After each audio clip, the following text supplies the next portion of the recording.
everybody, Paul Mack here. I just wanted to show you a few things I got at the auction the last time I was there. Let's see, how about... First off, I've got these. And I believe it's just a couple of pieces of wood, little knobs on the end, with a springy piece of metal on it. I'm not sure, but I think this is a twitch for getting a horse's attention. You grab their lip and kind of put it in there, twist it around and hold it like that while, you know, your best friend is shoeing your horse and is not so eager to kick. So I think that's a twitch. Might make a fun toy for your toddler. I think it's a twitch. Let's see, I'm going to go ahead and... Oh, looky here. This is definitely not an antique. It looks like a gauge for your tire pressure gauge for your tire. Probably ought to hang on to that. I never know how many pounds I'm putting in. I just guess. Yeah, so just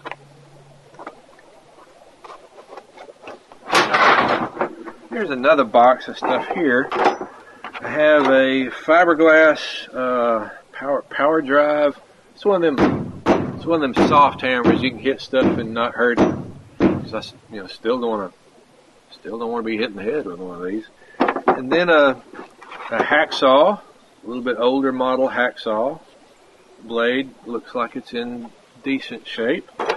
And these are neat. Not many people know what these are when they see them. This is called the file in joint. And what this is used to sharpen chainsaw chains when they're actually still on the chainsaw. I think everything is here. You've got a set screw here, and if you can see that slot right there, this goes down on the bar, and you tighten it down on the bar so it won't move, and it's got a little spring right here that keeps the chain from going. The chain can only go one way, but it can't go back. And then you put a chainsaw file, whatever fits your chain, through here, and then tighten down on it. Everything's still, hey, this is in good shape. Everything's still working. I would, if it were me, I would take a wire brush and get the rust off these and a drop of 3-in-1 oil and get it. Well, it's actually working pretty good now. It'd work better, if you put the oil in it. And then you can, normally these have handles. Oh, by the way, you can also, there's a wing nut here, and this whole thing, you loosen this wing nut, this turns, and it's got little measurements on there. You can see what degree you're going to sharpen your chainsaw, which I think mine are generally 30, 35 degrees. If you're going to be sharpening a chain to cut lumber, like with a chainsaw mill, probably about 10 degrees would be good. But anyway, you can get your angle there, and then you can just go along and, yeah, it needs oil. Sharpen your tooth that way, and you maintain that angle.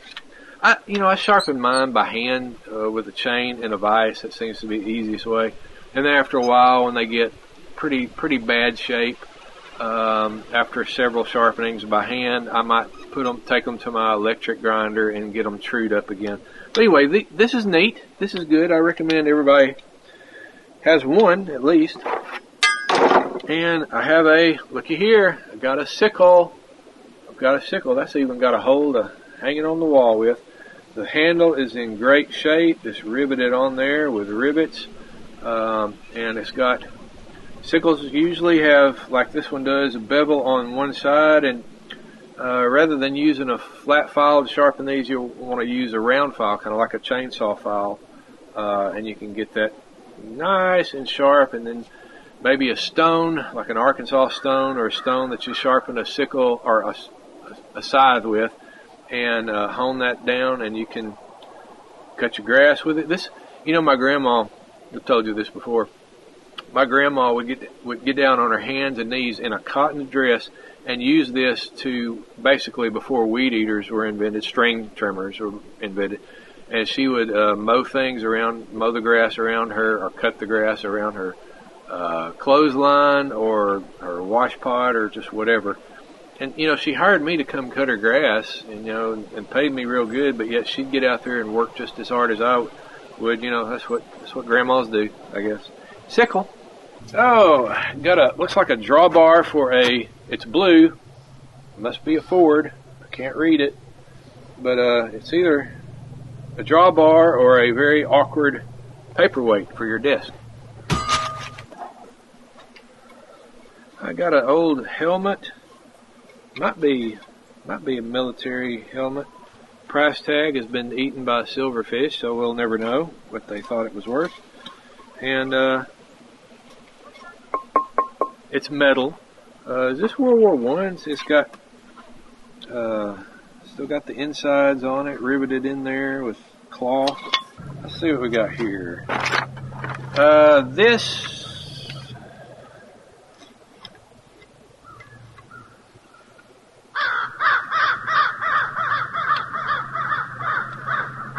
No idea. Grinding stones. Hey, those will fit. Those will fit my 4.5-inch hand grinder. I'll be doggone. This one will also fit my grinder. This has sandpaper on it, little individual discs of sandpaper that are glued to this. It looks to be about 120 grit, which is the grit I use when I'm cleaning up rusty tools. This is real handy because as the sandpaper gets worn out, it just wears back and reveals fresher sandpaper. So you get quite a lot of life out of that. I've used it to restore all kinds of old things. The inside of rusty cast iron wash pots or whatever. It'd be good for skillets. Get your skillet, the rust off your skillet or whatever. Then that looks like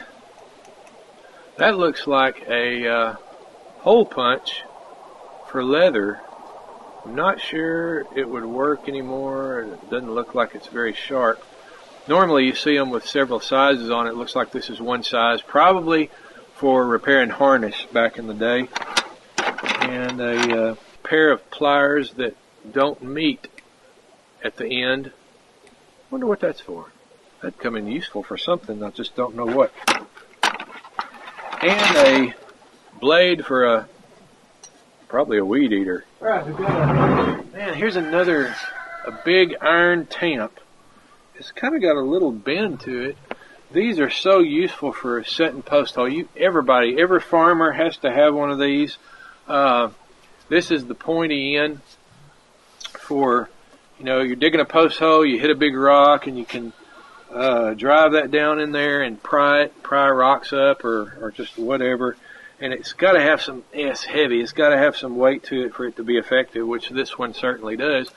This looks a lot like the one I have used on the show that my daddy built back in the day, because I believe, if I'm not mistaken, this is an old buggy axle from an old buggy. Somebody may have put this end on here, I'm not sure. But this would be good for, this is the end that you can, whoops. This is the end that you tamp down the dirt around the pole as you're setting a fence post or a pole for a pole barn. These are very useful to have. If you don't have one, I recommend you this be high on your list of acquiring tamp. T-A-M-P. Oh, here we go. Here's a nice one. A 2-man crosscut saw with the perforated lance tooth pattern on it, and it looks like all the teeth are there. No teeth are damaged. It also has very light rusting on it. No pit, well, a little bit of pitting there, but not a lot. This would be very easy to restore. And shoot, it might even cut wood right now if we took it out to the woods. Handles are in really good shape. That's what I look for. You know, even if it had a tooth or two missing, it would still be quite usable. I'll buy them with teeth missing all the time. But I particularly like it when they've got handles that, the wing nut still turns. That is a big plus right there. The handle's in good shape. Both of them are. So this was quite a find. Well, that one's not moving, but I think we could get it to move pretty easily. So Really good find. What is this? About 6 foot crosscut saw. Here you got a half moon shaped piece of metal. How exciting is that? Well, you probably know what this is. This is a tine from the old hay rake, the old fashioned horse-drawn hay rakes. You know, when I find these, I grab onto them, hang on to them if I can get them pretty cheap, which obviously I did, or it wouldn't be in the trailer, because, as we know, springs are generally made out of high-carbon steel, and as we know, also, high-carbon steel is very good for using in the forge for making all kinds of things, hooks or just whatever you need, starting with a round stock. Put it in the forge, you can make this square, draw it out, bend it, do whatever you want. You could even make a knife out of it if you flattened it out. So, tine from an old horse-drawn hay rake.